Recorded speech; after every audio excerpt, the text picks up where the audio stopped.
ए मोदी जी के गारंटी वालों, क्या मोदी जी गारंटी लेंगे? फिर से पलटेंगे कि नहीं पलटेंगे, जरा बता के दिखा दो। कोई आए ना आए, जब समय आएगा तो तेजस्वी आएगा। एक का इलाज करूंगा, गलतफहमी में मत रहिएगा। नमस्कार, आप देख रहे हैं 4 PM और मैं हूं आपके साथ निधि तिवारी। आज बिहार विधानसभा का सत्र शुरू हुआ तो सभी की निगाहें नीतीश सरकार के बहुमत परीक्षण पर टिकी थी। आरजेडी की ओर से लगातार दावा किया जा रहा था कि फ्लोर टेस्ट वाले दिन खेला होगा, नीतीश कुमार की सरकार बहुमत साबित नहीं कर पाएगी। जीतन राम मांझी ने भी ऐसे ही संकेत दिए, जिससे खेला होने का संकेत मिलने लगा। लेकिन विधानसभा की कार्रवाई शुरू हुई तो घटनाक्रम तेजी से बदला। भाजपा सांसद नित्यानंद राय, जीतन राम मांझी और उनकी पार्टी हम के 4 विधायकों को लेकर विधान भवन पहुंचे। तब तक पता चला कि आरजेडी के ही 3 विधायकों ने पारा बदल लिया है। जीतन आनंद, नीलम देवी और प्रहलाद यादव सत्ता पक्ष की ओर जाकर बैठ गए। जीतन राम मांझी के एनडीए के पाले में बने रहने और 3 आरजेडी विधायकों के पाला बदलने से जेडीयू और भाजपा के लिए बहुमत साबित करना आसान हो गया।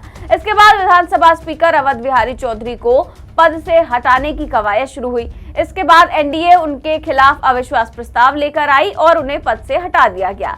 वहीं नीतीश कुमार ने बहुमत साबित कर दिया। नीतीश सरकार के पक्ष में 129 वोट पड़े, जबकि विपक्ष में एक भी वोट नहीं पड़ा, क्योंकि उससे पहले ही जो विपक्षी से उन्होंने वॉकआउट कर दिया। हालांकि बीजेपी के 5 विधायक विधानसभा से गायब रहे, जिनको लेकर सम्राट चौधरी और नीतीश कुमार काफी गुस्से में दिखाई दिए। और सम्राट चौधरी तो इतना आग बबूला हो गए कि उन्होंने भरे सदन में धमकी तक दे डाली। सुनिए क्या कहा। और आपको स्पष्ट तौर पर बताता हूं, ये जो 5 विधायक हमारे गायब हुए हैं ना, एक का इलाज करूंगा, गलतफहमी में मत रहिएगा। तो गायब बीजेपी विधायकों को सम्राट चौधरी ने भरे सदन में धमका दिया और सम्राट चौधरी ने कहा कि गायब विधायकों का तो मैं इलाज करूंगा। साफ तौर पर आप सोचिए कि जब अपने विधायकों को ही इस तरह की धमकी दी जा रही है तो बिहार की जनता के साथ ये लोग किस तरह का सलूक करेंगे, आप समझ सकते हैं।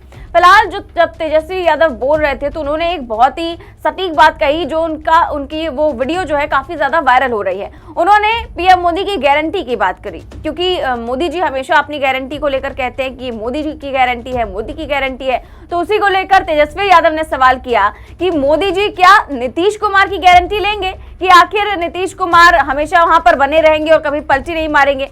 सुनिए तेजस्वी यादव ने क्या कहा।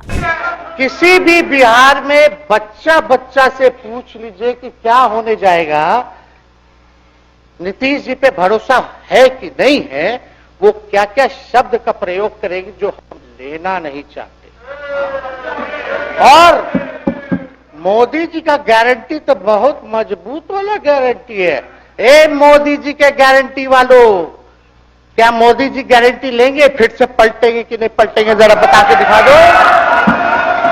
बताइए, मोदी जी के गारंटी वालों बताओ, बताइए पलटेंगे कि नहीं पलटेंगे मोदी जी का गारंटी।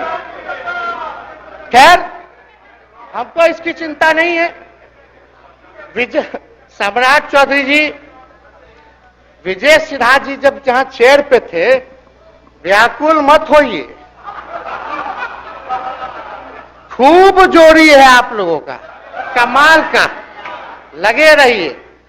लेकिन आप लोग तो क्या क्या बोलते थे, अब उस पर तो आपको बताने का जरूरत नहीं है, सब लोग जानते हैं कि बतवा क्या दोबारा तिवारा जो है रटा जाए, कहा जाए, इसका कोई मतलब नहीं।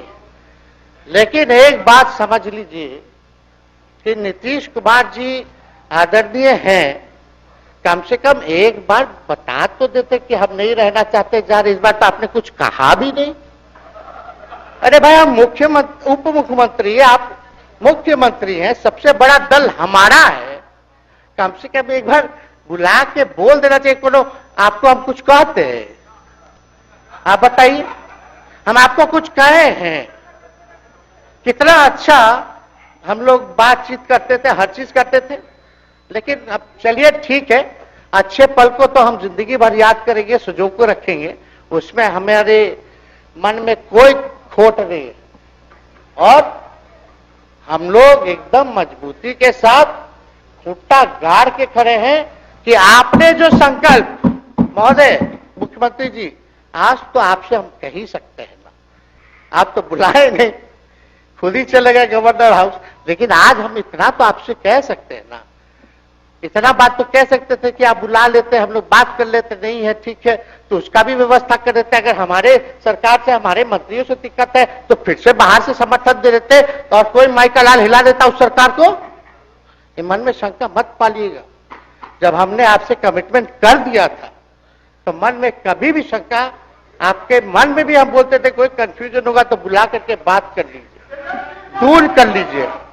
क्यों? क्योंकि हम आपको अपना परिवार समझते हैं, हम लोग समाजवादी परिवार के हैं मुख्यमंत्री जी, और इसको ध्यान में रखना चाहिए। विजेंद्र जी, विजय जी, सब लोग को बात रखना चाहिए।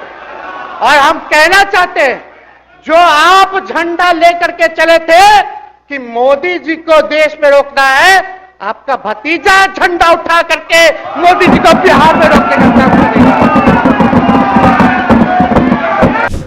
कोई आए ना आए, जब समय आएगा तो तेजस्वी आएगा। ठीक है, समाप्त किया जाए। याद कीजिएगा, मेरा छोटा भाई चेतन जब थक थका करके कहीं आप लोगों ने कुछ नहीं किया तो हमने टिकट इसको देकर के जिताने का काम किया, और इनके पिता के गुण पे नहीं, इनके गुण पे। नौजवान लोग, रोड मैप है, लंबा चलना, नया टीम बनाना है, नौजवानों को हम लोगों ने टिकट दिया। नौजवान आए राजनीति में, राजनीति करे, सकारात्मक राजनीति करे, बिहार को आगे लेकर के जाए। थका हुआ लोग नहीं चाहिए था हमको, लेकिन हमको पता है क्या क्या मजबूरी है। ये कोई नई बात नहीं है, बहुत दिनों से पीड़ित है, और इस पीड़ा में कहीं भी रहे हम इसके साथ हैं। और नीलम जी, जो आप महिला हैं, आपने जो निर्णय लिया हम स्वागत करते हैं। छोड़िए, शांति शांति शांति शांति शांति। बस 2 मिनट हम कंक्लूड करेंगे। नीलम जी, आप महिला हैं, हम आपके निर्णय का स्वागत करते हैं। बात बने ना बने बाद में हमको जरूर याद कीजिएगा।